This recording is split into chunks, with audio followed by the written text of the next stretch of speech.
Welcome back to our channel. मित्रांनो, नरेंद्र मोदी आणि अमेरिकेचे राष्ट्राध्यक्ष डोनाल्ड ट्रम्प यांची भेट झाली आणि या भेटीनंतर एक प्रेस कॉन्फरन्स करण्यात आली आणि या प्रेस कॉन्फरन्समध्ये मोदींवर अडाणी स्थलांतरित पासून तर बांगलादेशपर्यंत त्या अमेरिकन पत्रकारांनी प्रश्नांचा भडीमार करून टाकला आणि या सर्व प्रश्नांची उत्तरे मोदींनी या प्रेस कॉन्फरन्समध्ये दिली. अतिशय गाजलेली अशी ही प्रेस कॉन्फरन्स होती. काय काय करार या दौऱ्यामध्ये झाले, तसंच मोदींनी एक नवीन शब्द या ठिकाणी उच्चारला, तो होता मागा आणि मिगा. काय या सगळ्या गोष्टी आहे, काय काय करार भारत आणि अमेरिके दरम्यान झाले, या सगळ्यांचं अनालिसिस आजच्या व्हिडिओमध्ये आपण करणार आहोत. तुम्ही अजूनही आपल्या चॅनलला सबस्क्राईब केलं नसेल तर लगेच सबस्क्राईब करून घ्या.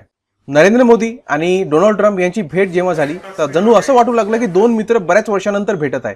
डोनाल्ड ट्रम्प यांनी काही शब्द सुद्धा उच्चारले की I miss you a lot या प्रकारच्या, त्याने एकमेकाला झप्पी सुद्धा दिली. त्यानंतर नरेंद्र मोदी यांनी एक शब्द उच्चारला की अमेरिका आणि भारताचं रिलेशन असं आहे की जर 1+1 2 होतो, पण आमचं रिलेशन असं आहे की हा 1 and 1 हा 11 होतो. अमेरिका आणि भारत जेव्हा भेटतो तर 1+1 2 होत नाही, तर 1 and 1 11 होऊन जातो. या प्रकारची एक म्हण सुद्धा त्यांनी म्हटली. ही बैठक जवळपास 1 तास चालली आणि याच्यामध्ये विविध प्रकारचे करार करण्यात आले आणि यानंतर एक संयुक्त पत्रकार परिषद घेण्यात आली. या पत्रकार परिषदेमध्ये बरेचसे क्वेश्चन्स डोनाल्ड ट्रम्प आणि नरेंद्र मोदींना सुद्धा विचारण्यात आले. त्याच्यामध्ये जेव्हा डोनाल्ड ट्रम्प हे प्रश्नांचं उत्तर देऊ लागले तेव्हा त्यांनी काही गोष्टी सांगितल्या की आमच्याजवळ भरपूर तेल आणि वायू आहे आणि हा तेल आणि वायू भारताला याची गरज आहे आणि आता भारत हा आमच्याकडून खरेदी करेल. असं जणू असं वाटत होतं की डोनाल्ड ट्रम्प अतिशय हलक्या मूडमध्ये आहे. काहीतरी समोरचा एक ग्राहक त्यांच्या जवळ आला आहे, त्याला मनवण्याचा प्रयत्न करत आहे, गोड बोलू अशी काही त्यांची ती प्रेस कॉन्फरन्स चालू होती. आणि त्याच्यामध्ये ते म्हणत होते की आमच्या भारताला याची गरज आहे, आमच्याजवळ तेल आहे, वायू आहे, आमच्याजवळ F-35 आहे, या सगळ्यांची गरज भारताला आहे, नाही भारताला ते देणार. या सगळ्या गोष्टी चालू असताना काही पत्रकारांनी डोनाल्ड ट्रम्पना हे सांगितले की तुम्ही सकाळीच एक ऑर्डिनन्सवर साईन केलाय ज्याच्यामध्ये भारतावर सुद्धा टॅरिफ लावण्यात आलाय. आता तुम्ही जर भारतावर सक्ती करसाल तर मग चीनला कसं काय हरवसाल. याचं उत्तर सुद्धा डोनाल्ड ट्रम्प यांनी फारच मनोरंजकरित्या दिलं. त्यांनी म्हटलं की आम्ही कोणालाही हरू शकतो, पण आम्हाला कोणालाही हरवण्याचा विचार नाहीये, आमचा बिलकुल असा विचार नाहीये. गेली 4 वर्षे आम्ही आमच्या कार्यकाळात अतिशय चांगलं काम केलं, पण आम्हाला थांबवण्यात आलं. त्याच्यानंतर जो बायडनची सत्ता आली, त्यांनी अमेरिकेला बिलकुल सत्यानाश करून टाकला. आम्ही पुन्हा आता सत्तेत आलोय आणि अमेरिकेत आम्ही पुन्हा एकदा एक मजबूत आणि चांगलं काम सुरू करणार आहोत. त्यानंतर या प्रेस कॉन्फरन्समध्ये टॅरिफ पासून तर दहशतवादापर्यंत, अडाणी पासून तर बांगलादेशपर्यंत सर्व प्रश्न या ठिकाणी नरेंद्र मोदींना विचारावे लागले. ज्या प्रश्नांपासून नरेंद्र मोदी भारतामध्ये असताना या प्रेस कॉन्फरन्स टाळतात, परंतु अमेरिकेमध्ये त्यांना त्याचा फेस करावं लागलं. काही प्रश्न आहे जे अडाणीबद्दल त्यांना विचारण्यात आले. याचं बघा, मी तुम्हाला व्हिडिओ दाखवतो, तुम्ही व्हिडिओमध्ये पाहू शकता की नरेंद्र मोदींनी त्याची कशा प्रकारे उत्तर दिलं. Whether you discussed at all today the case of Gautam Adani, who's one of the wealthiest men in Asia and perceived as an ally of Prime Minister Modi. Prime Minister Modi, have you asked the president to take action on that case? Thank you.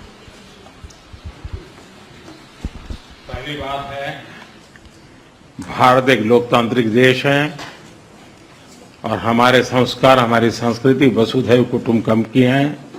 हम पूरे विश्व को अपना एक परिवार मानते हैं. हर भारतीय को मैं अपना मानता हूं.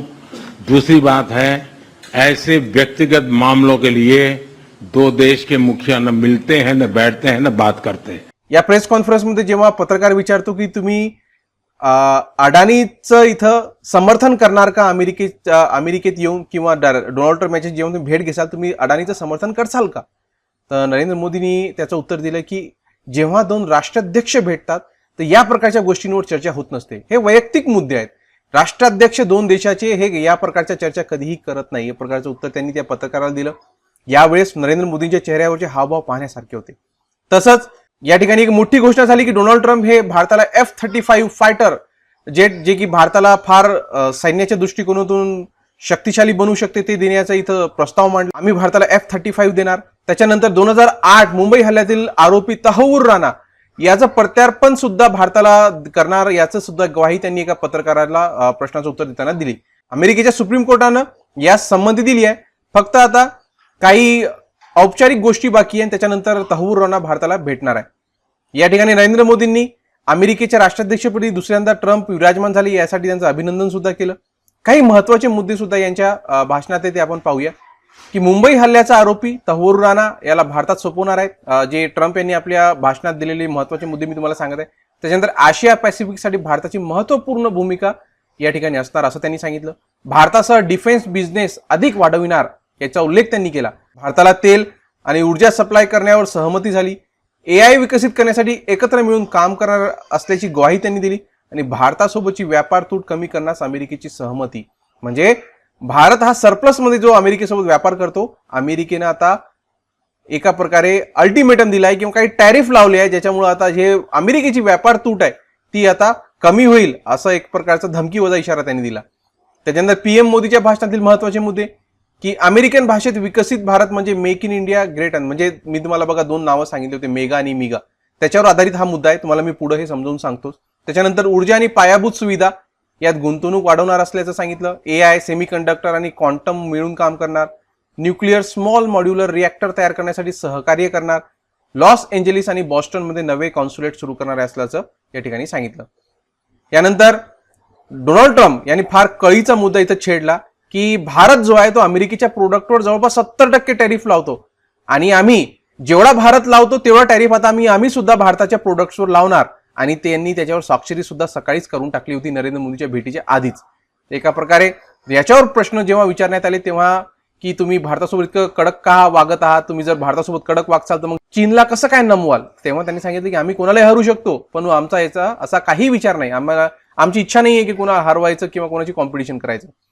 त्याच्यानंतर जेव्हा नरेंद्र मोदी यांना सांगण्यात आलं की तुम्ही रशिया आणि युक्रेनच्या युद्धाबद्दल तटस्थ का होते, तर त्यांनी सांगितलं की आम्ही तटस्थ नव्हतो, भारताचं एकच बाजू आहे सुरुवातीपासून आणि ती आजही आहे आणि ती बाजू म्हणजे शांतता. आम्ही नरेंद्र मोदी यांनी सांगितलं की मी रशियाचे पंतप्रधान त्याच्यानंतर युक्रेन दोन्ही ठिकाणी व्हिजिट घेतल्या आणि दोन्ही ठिकाणी प्रयत्न केले की हा युद्ध संपावा आणि पुन्हा एकदा या क्षेत्रात शांतता राहिली पाहिजे. आमचं ती पहिली जी बाजू होती तीही आता आहे, आम्ही या ठिकाणी तटस्थ नव्हतो, तर आम्ही प्रयत्न करतो की हे युद्ध संपायला पाहिजे. आणि त्यांनी या ठिकाणी डोनाल्ड ट्रम्प यांचं समर्थनही केलं. त्यांनी म्हटलं की जे राष्ट्राध्यक्ष डोनाल्ड ट्रम्प शांतता प्रस्थापित होण्यासाठी प्रयत्न करत आहे त्यांना सुद्धा आमचं समर्थन आहे. यानंतर एका पत्रकारानं बांगलादेशबद्दल डोनाल्ड ट्रम्प यांना प्रश्न विचारला की बांगलादेशमध्ये जे रेजिम चेंज झालंय, जे की अमेरिकेच्या डीप स्टेटद्वारे हा रेजिम चेंज बांगलादेशमध्ये करण्यात आलं, तिथं मोहम्मद युनूस यांची सत्ता आणण्यात आली आहे, तुमचं काय हो, तुम्ही आता बांगलादेशचं काय करणार, याचा अतिशय इंटरेस्टिंग असं उत्तर डोनाल्ड ट्रम्प यांनी दिलं. त्यांनी म्हटलं की आम्ही हा जो मुद्दा आहे बांगलादेशचा हा नरेंद्र मोदींवर सोपवत आहे की हे काय विचार करतात तेच आता बांगलादेशचं होणार. आता याचे 2 अर्थ काढले जात आहे. एक की डोनाल्ड ट्रम्प यांना देणं घेणंच नाहीये, बांगलादेशमध्ये कोणी यो, मोहम्मद युनूस यो की खालिदा जिया यो, त्यांना देणं घेणं नाहीये. दुसरी बाजू अशी सांगितली जात आहे की त्यांनी मोदी जे निर्णय घेतील त्याला अमेरिकेचा पाठिंबा राहील, असा हा 2 अर्थ या वाक्याचे काढले जात आहे. परंतु जर मागील काही दिवसांपासून जे स्टेटमेंट देत आलेले आहे ना डोनाल्ड ट्रम्प, याच्यावरून हे लक्षात येते की डोनाल्ड ट्रम्प इतर देशांच्या राजकीय घडामोडींमध्ये काही लक्ष देणार नाही, इंटरफेअर करणार नाही, असं त्यांच्या स्टेटमेंटवरून दिसते. तर असं वाटत आहे की त्यांनी बांगलादेशच्या मुद्द्यावर स्वतःचे हात झटकून टाकले की आम्हाला काही देणं घेणं नाही, तिथं कोणाची सत्ता येऊ की जाऊ. आता येऊया की जे नवीन शब्द नरेंद्र मोदींनी उल्लेखले, मिगा प्लस मागा बरोबर मेगा. आता काय आहे, तर डोनाल्ड ट्रम्प यांनी आपल्या प्रचार करताना एक शब्द उच्चारला होता की मेक अमेरिका ग्रेट अगेन, आणि मी अमेरिकेला पुन्हा ग्रेट बनवणार आहे. त्याचा short form MAGA, make America great again, त्याचं नरेंद्र मोदींनी करून टाकलं मागा. आणि त्यांनी म्हटलं की जसं अमेरिकेला तुम्ही ग्रेट बनवताय ना, तर तसं आम्ही सुद्धा भारताला 2047 पर्यंत विकसित राष्ट्र बनवणार आहोत. आणि तेच अमेरिकेच्या भाषेत विकसित राष्ट्र म्हणजे काय, तर त्याचा अर्थ त्यांनी सांगितलं की मेक इंडिया ग्रेट अगेन, म्हणजेच मिगा MIGA, make India great again.